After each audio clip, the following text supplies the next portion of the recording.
Qui sera l'héritier du royaume de Dieu? La question n'est pas entre moi et vous, mais qui de moi ou de vous sera l'héritier du royaume de Dieu?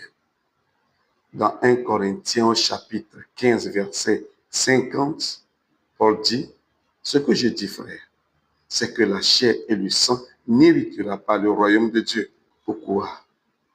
Parce que le royaume est éternel comme Dieu est éternel.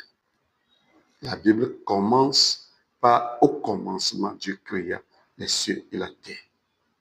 C'est ce qui fait que la terre et le ciel présent n'aura pas part à ce royaume.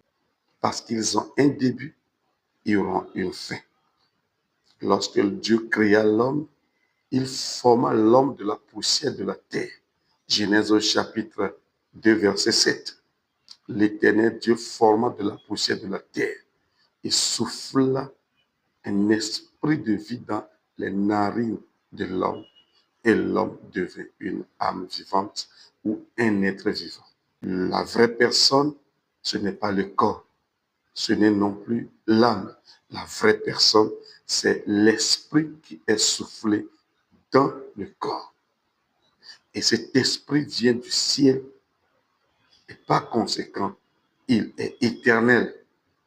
Mais le corps, c'est une composition à partir de l'argile. Et l'homme devint un être vivant, montre que l'âme a un début. Ayant un début, elle doit avoir une fin.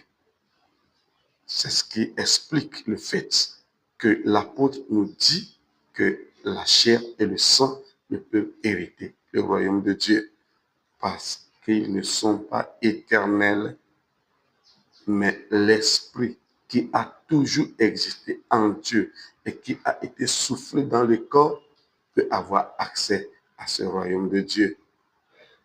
Cela voudrait dire que l'homme doit chercher à être plus en esprit par rapport à sa relation avec Dieu. La chair ne sert à rien, c'est l'esprit qui vivifie. Avait dit Jésus, nous voulons vous dire que votre corps, votre âme sont des instruments pour la vie de l'esprit. Nous devons être plus spirituels que d'être charnels ou émotionnels. L'âme est dans le sang.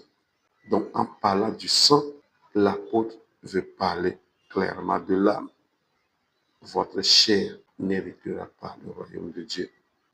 Servons Dieu en esprit, afin de cueillir les fruits du royaume en attendant qu'il soit véritablement et physiquement installé sur la terre lorsque Jésus-Christ reviendra.